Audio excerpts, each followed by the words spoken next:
All right. Good morning, everyone. Wanted to give you a couple of updates. One, I wanted to tell you a bit about what happened over the last since Thursday night when the union decided to go on strike. First, we put the railroad to bed and made sure all our trains got to the yards okay. Then on Friday morning, we started our service as we planned and made sure all our customers got to where they needed to get to. Our focus this entire time has been to make sure we, in a calm, collected manner, make sure we implement our contingency plan, which is what we've done. I want to give you an example of how we handled our approach to the strike by talking about the Shakira concert. As all of you know, before the concert, we said that there would not be mass transit service available. That was true for the rail service. Here's what we did do, though. Coach USA had a pre-purchased ticket option that for customers who wanted to get to the MetLife Stadium. But we knew that that would be a challenge.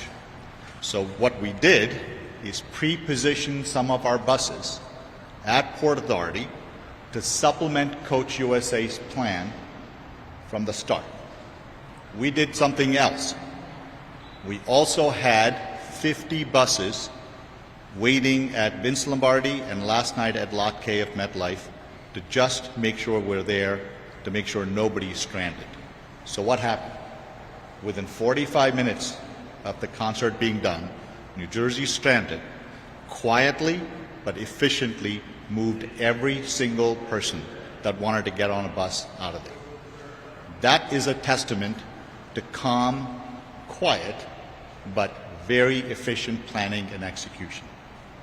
That is what I'm so proud of my colleagues for doing. On the rail side, we've been working very diligently, should this strike come to an end soon, to make sure we're ready to wake up the railroad, as it were, to get our assets planning, if you will, to get our assets pre-positioned should we need it ready to go as soon as the deal is reached. That gives you a sense of how we're handling it. Did we see some overcrowding on some of our bus lines? Yes. But the good news is what we were able to do is to make sure we had enough buses to absorb that overcrowding without leaving anybody, one, waiting in line because one bus was too crowded. Our positioning of buses was efficient to make sure every person who wanted to get on a bus had a bus available. And should the strike move on to Monday, we will do just that in a much more enhanced manner. What I'm suggesting to you is not that we don't understand the impact that the union's decisions to go on strike has had on the 350,000 customers. But what I am suggesting to you is I am so grateful to the extraordinary work of men and women at New Jersey Transit to step up and try to meet this moment and try to make the lives of the customers just a little bit easier as they navigate through this very challenging moment. The other thing I'm so proud of is our ambassadors. You've seen some of them here this morning. We had our non-aligned workers, if you mean non-aligned, non-union members, who worked so tirelessly since the strike to make sure they're at train stations, to answer questions, to help people to get to where they need to go in a moment that is challenging for anyone. That gives you a sense for how we're doing it. But let me pivot to the status of negotiations for a second. Last night, I got reached out from the national president of the Brotherhood of Locomotive Engineers and Training to ask if we would meet with them today. The governor and I promised we would do that anytime, anywhere at to discuss, to see if we can get to a resolution on this issue.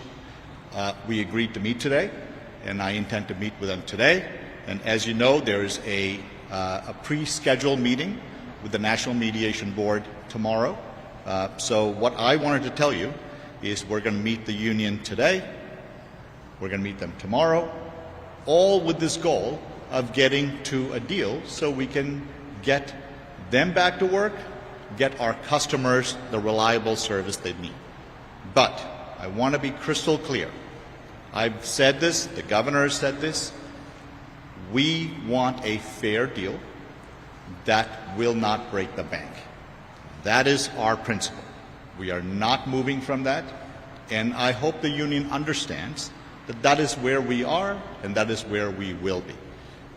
Ultimately, fair wages is their position, which I respect. Not breaking the bank is our position that they should respect. Remember this, there's only 3 places money comes from to run New Jersey Transit. Fare payers who pay for their fares to get on their trains and buses, corporate transit fees, or general taxes that the residents of New Jersey pay. That's it. This is not a private company where there's profits. We need to make sure we live within our means, and the governor and I have said we will not make a decision on a labor contract that will leave the next governor a mess to clean up. We will not be SEPTA. We will not be any of those transit agencies that are in a death spiral financially because of decisions that are bad that were made several years ago. I will not be party to it. The governor will not be party to it. So that's what we're going to say. But I want to say something about the locomotive engineers. The governor and I were at Aberdeen yesterday, and I saw a few of our colleagues, the locomotive engineers, on the picket line. I went and talked to them because I wanted them to know that I appreciate their contribution to this agency. I wanted them to know it. I don't have any ill will against them. Neither does the governor, and neither do any of my colleagues who are here with me. What they said to me is they just want to get back to work. And I appreciate it, and I said that my entire objective is to make sure they get back to work, and so do all the other union members, so we can get our customers moving safely and efficiently again. That is my singular objective.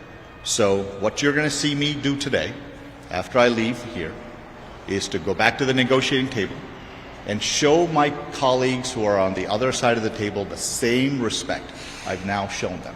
We're going to be calm, we're going to be mission focused, and we're going to try and get to a deal that is fair and fiscally responsible. With that, I'm happy to take any questions.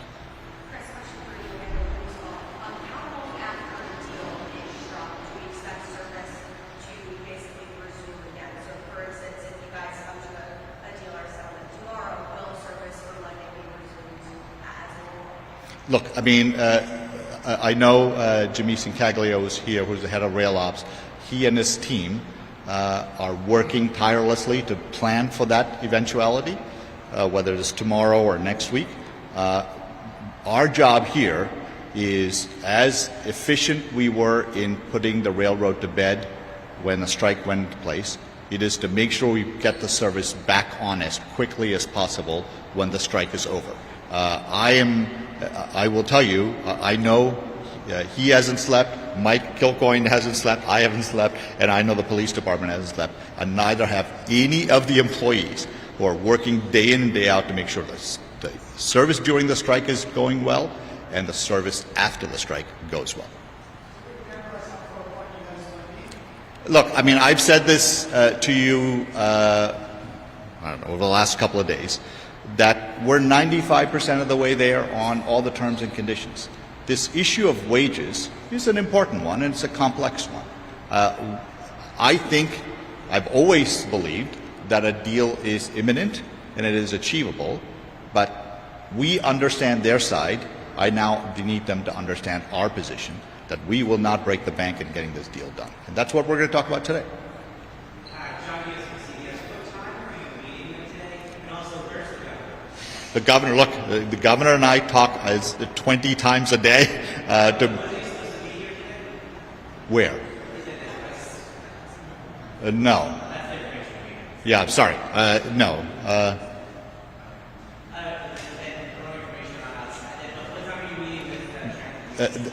We're meeting with the unions at 1 o'clock today. In terms of riders on Friday, do you have numbers? Was it likely a typical Friday? Was it going to stay away? Was it the same for Monday numbers wise? And will you be able to accommodate, concert or location, one thing, but multiple places where you would try and backfill the buses? So let me answer the concert. You're right, because look, the concert was a single event, but it also happened to have literally at the most challenging time for the agency, right? But what I wanted to convey there is we were able to execute a strategy from a mass transit standpoint that actually worked the way we intended to, even though very few people knew we were actually going to be there to service that. So that's not. On a Friday, typically the work from home numbers are very high. So when we said we saw a slight surge in demand on some of our buses, so what that percentage basically was able to fill the gap is those people, even on the bus line, who decide to stay back, who are now being supplemented with the rail traffic. So I think we were able to manage it okay. What will happen on Monday, should the strike go on till then, is our ability to surge our capacity of buses on those train stations that typically see a large volume of train customers to meet them. And for those non-train customers that are not on the Northeast Corridor or on the other lines, we have those park and rides. So I've always said a bus system is not a substitute for a train system, but we will be prepared to handle the volume, but not at the level a train system would. So what I'm going to encourage people to do is, should this go on till Monday, and if you can continue to work from home, it would be a hugely helpful moment for us to manage the volume. Any other questions? Thank you. All right. Thank you all.